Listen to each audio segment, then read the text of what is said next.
আজকে তোমাদের দেখাবো তোমার হাতে থাকা ফোনটিতে যে জিমেল আইডিটি লগ ইন করা আছে সেই জিমেল আইডিটি অন্য কোনো মোবাইলে লগ ইন করা আছে কিনা এবং যদি থেকে থাকে তাহলে সেটা কিভাবে তোমার হাতে থাকা ফোনটি থেকে অন্য মোবাইলে লগ ইন করা জিমেল আইডিটি কিভাবে লগ আউট করবে। তাহলে চলো শুরু করি। এর জন্য আমরা প্রথমে এই যে গুগল নামে যে অ্যাপসটা আছে এটার উপরে টাচ করব। টাচ করার পরে উপরে ডান দিকে যে প্রোফাইল আইকনটি আছে এটার মধ্যে টাচ করবে। এরপর ম্যানেজ ইউর গুগল অ্যাকাউন্ট এটার মধ্যে টাচ করবে। টাচ করার পরে এখান থেকে খুঁজে নেবে সিকিউরিটি কোথায় লেখা আছে। কোনো মোবাইলে বাম থেকে ডান দিকে অনেকগুলো অপশন থাকে, ওখান থেকে খুঁজে নেবে সিকিউরিটি অপশনটি। তো আমার মোবাইলে উপর থেকে নিচ দিকে যে অপশনগুলো আছে এখান থেকে আমি খুঁজে নিচ্ছি সিকিউরিটি অপশনটি কোথায় আছে। তো এটার মধ্যে আমি টাচ করলাম। টাচ করার পরে সামান্য স্ক্রল ডাউন করে নিচের দিকে চলে যাব।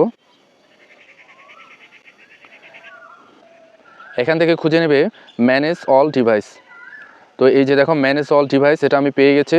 ম্যানেজ অল ডিভাইস এটার মধ্যে টাচ করব। টাচ করার পরে এই যে দেখো আমার জিমেল আইডিটি কোন মোবাইলে লগ ইন করা আছে এখানে কিন্তু সব দেখাচ্ছে। এই যে রেডমি 10 এটা আমার হাতে থাকা মোবাইল। এরপর আরেকটু স্ক্রল ডাউন করে নিচের দিকে যাচ্ছি, এই যে দেখো রেডমি নোট 8 এই মোবাইলটি কিন্তু আমার হাতে নেই, এটা অন্য একটা মোবাইলে লগ ইন করা আছে। তো এটা যদি অন্য মোবাইলে লগ ইন করা থাকে এবং তুমি যদি মনে করো এটা বিপজ্জনক তাহলে তুমি এটা এখান থেকে ডিলিট করে দেবে। তো রেডমি নোট 8 এটার মধ্যে আমি টাচ করলাম।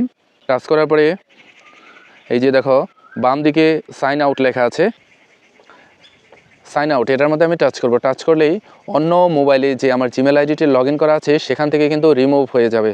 তো সাইন আউট আমি এটার মধ্যে টাচ করলাম। তারপর আবারও সাইন আউট এটার মধ্যে টাচ করব। তারপর ওকে এটার মধ্যে টাচ করব।